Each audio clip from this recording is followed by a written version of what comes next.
you bring them home, you got AI, you got the internet, you got all the tools you need. The question is, what's your priority? What really matters the most? And it seems like for a lot of people, the top priority is just kind of fitting into society, right? I go to school, graduate, get me a good job. Maybe I get a family, maybe I don't, and then I just like follow the rules and do what I'm told and go to work every day, and then I get money and I can go spend it. Um, and then I run out of money, and then I got to go back to work again, right? And if I need more money, I don't save to get what I want because that's too hard. That requires sacrifice. So instead, I'll just get a credit card, which keeps me from having to save, which allows me to have all the good stuff without giving up any of the bad.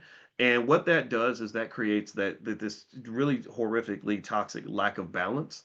I remember we were talking yesterday about that crazy movie I saw where the lady was challenged with her balance, where she had if you weren't here, it was a crazy movie. It's called The Substance, where the lady takes a drug and she gets to be young and beautiful and famous and popular again. And, but the balance is that she can only do this for 7 days, and then she has to go back and rejuvenate by becoming her old self again, right? So it's like this little like food almost that she has to pull out of her other body. The movie's really good. It won an Oscar. I really was. It's kind of gross, kind of gory, but it's good. It's good. And long story short, it's like when she lost balance, that's when everything just kind of went straight to hell. That's when everything just became chaotic.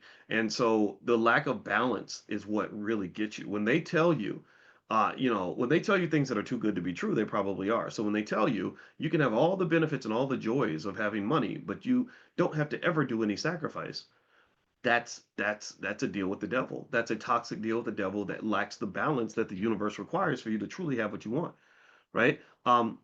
If you're talking about it's no different. Like it's another reason why I don't trust Ozempic. I'm not saying if you use Ozempic, I'm not judging you.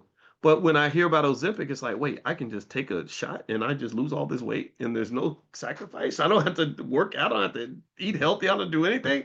I can eat like a pig and just get a shot and I'm gonna be okay. I'm not saying that it's bad. Don't get me wrong. I'm not here to shame anybody. But that right there sends a red flag. Like to me, I'm like, wait a minute. You mean I ain't got to do nothing? I get all the good stuff, and I ain't got to sacrifice nothing to get that, except the money that it costs to buy my shot. Oh, don't I, I'm waiting for the side effect. I'm waiting for something to be discovered because I know how capitalism works. I know that drug companies will push something out there because they know that people want it because people are only thinking about what's going to happen next week or next month. They're not thinking about what could be happening 5 or 10 years down the line. And so, long story short, see, there you go. I see some of y'all already talking about what it can do. Some of the studies are already coming out, and I'm not judging it. I mean, maybe I'm wrong. Maybe it's gonna be fine, or maybe the side effects are minimal to the point where you can live with that.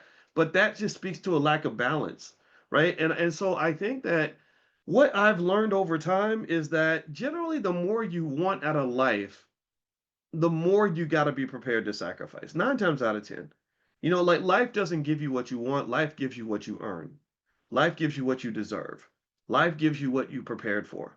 Life gives you what you sacrifice for, right? And so I was talking to Taylor on the way to school, and I said, yeah, I said typically when you want more out of your life, you're gonna have to give more. I said it's almost like going to the mall and everybody wants the most expensive clothes in the mall, but the most expensive clothes cost the most money. And so typically your heaven, in many cases, not every case, but a lot of times it seems like your heaven lies on the other side of your hell.